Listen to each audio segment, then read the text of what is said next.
I also want you to understand drip irrigation and sprinkler irrigation with this because this animated video is going to explain you in detail how it works. Water is important for proper growth and development. Water is absorbed by the plant roots. Modern methods of irrigation help us to use water economically.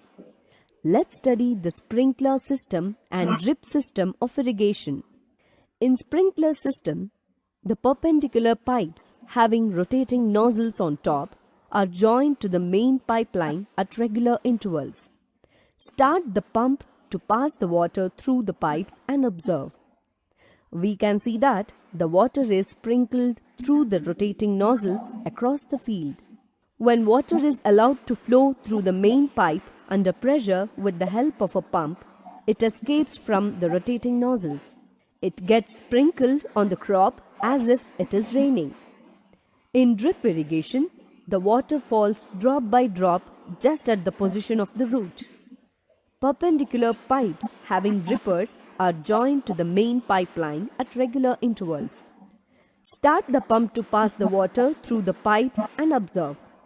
We can see that the water is supplied to the plant roots drop by drop.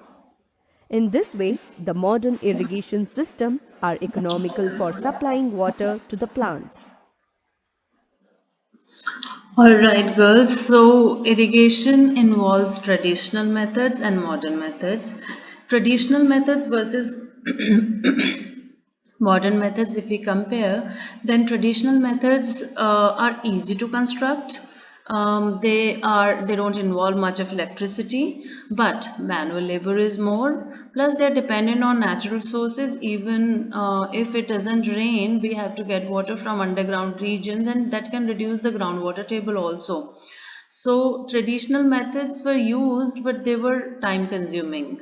And though they are really good and still used in many areas, but time consuming and manual labor are the two major drawbacks of traditional methods. Where we talk about the methods which are in between, neither very old nor very new, like wells, tube wells. These two methods are still in use in a large area. Whole Punjab, Haryana is irrigated with the help of tube wells and canals.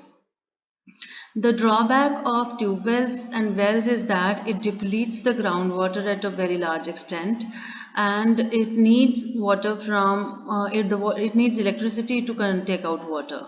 The drawback of canals is that it is very expensive, and secondly, when we divert the river water to the canals, then the soil which is brought by the rivers from mountains and the soil which is deposited on the plains of the rivers, which makes the land fertile, this fertile soil goes into the canals, and canals get silted. So all the silt, the fine alluvium, goes into the canal instead of going to the land. So this somehow makes the land infertile also. So canal irrigation, though expensive but is quite useful, has some drawbacks, but still people are using it. The best methods of irrigation nowadays, which are used all over the world, are the modern methods of irrigation. So sprinkler irrigation, drip irrigation, furrow irrigation are the modern methods of irrigation. Now, modern methods of irrigation are target oriented, so they are targeting only the crops. They are not unnecessary watering the fields or flooding the areas. So water is not wasted in these methods of irrigation, though consumes a lot of money and electricity. I hope the topic is not very difficult. It is very easy. Please go through your book, see the merits and demerits of all the means of irrigation.